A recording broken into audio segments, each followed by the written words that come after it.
Only about 10%. The numbers 27 are actually an industrialized nation that is stable enough, both economic and politically, to even consider offering a healthcare system. So of the 80%, and I believe Cambodia, somebody has one that says Cambodia, yep, over here Wes has Cambodia. 80% of the population of the world have what we call a cash and carry method. And this means that if you have cash, you can get health care. So if you have a child that is ill and you go to the healthcare system and you do not have the money or some kind of bartering system, potatoes, a yak, something to barter with, your child will remain sick or will die. They will not receive health care. So, thank you. We're going to talk about the other recognized three systems. They are the Bismarck, the Beveridge, and the Douglas. NHS and IH and Socialized Health Insurance, SHI. Let's start with Bismarck. And we have the Bismarck plan. Bismarck was in 1848. Otto von Bismarck, who was a great chancellor and warlord, actually by our standards today, he would be considered a Republican. He was about getting most people, the government, uninvolved with the social, but he was the largest industrialized nation at the time, had the largest defense system. This is right before World War II, and he wanted to ensure that his employees were able to stay well and on the job.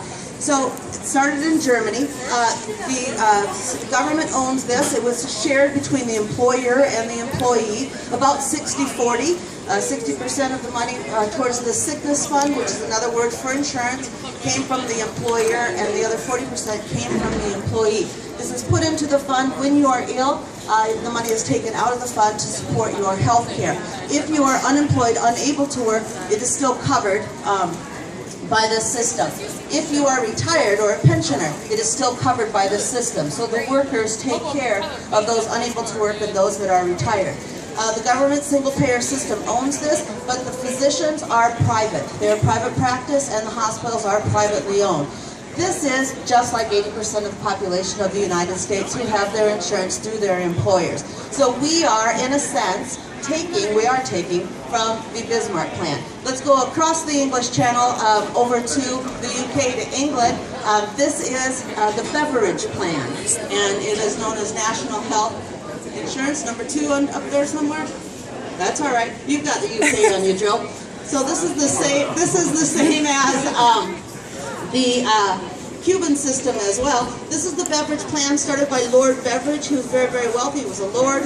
He was in the House of Parliament. He really took a liking to what we call public health today. He thought everyone should be entitled to a library, clean water, sanitation, roads, and healthcare, that it was a birthright. So much like the system in the UK that is used today, and Cuba, which is the #1 healthcare system in the world, and I'm taking a trip there if you're interested next fall.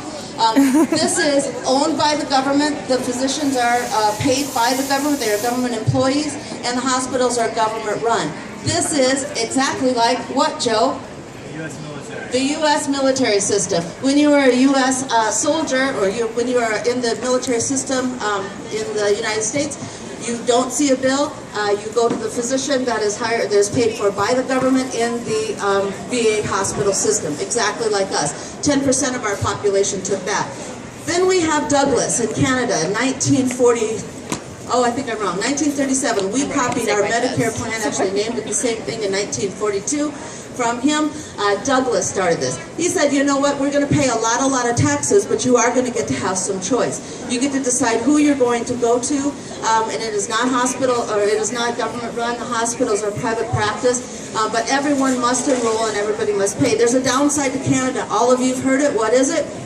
Wait time. They have a wait time. This exact system, however, is used in Australia, and they have less wait time than anywhere in the United States. This is just like, and it's called the same thing, our Medicare. The only difference is you wait till you're 65 in order to get Medicare. In Canada, it is a birthright, and it starts at the beginning of your life. So, some unique characteristics about the United States healthcare system. We do not have, I think that's number 5 or somewhere, unique system. There we go. We have no central governing agency. We have insurance companies have stake in the game. We have Big Pharma has a stake in the game. American Medical Association has stake in the game. And of course the VA system. We are fragmented. We have two-party systems, so we pass things in a piecemeal fashion. So our healthcare, up until PPACA, ACA, also known as Obamacare, there's never been a widespread program that took place in that manner. Not everyone has healthcare coverage. With PPACA, ACA, Obama, people have the right to enroll in. It's still very unaffordable to others.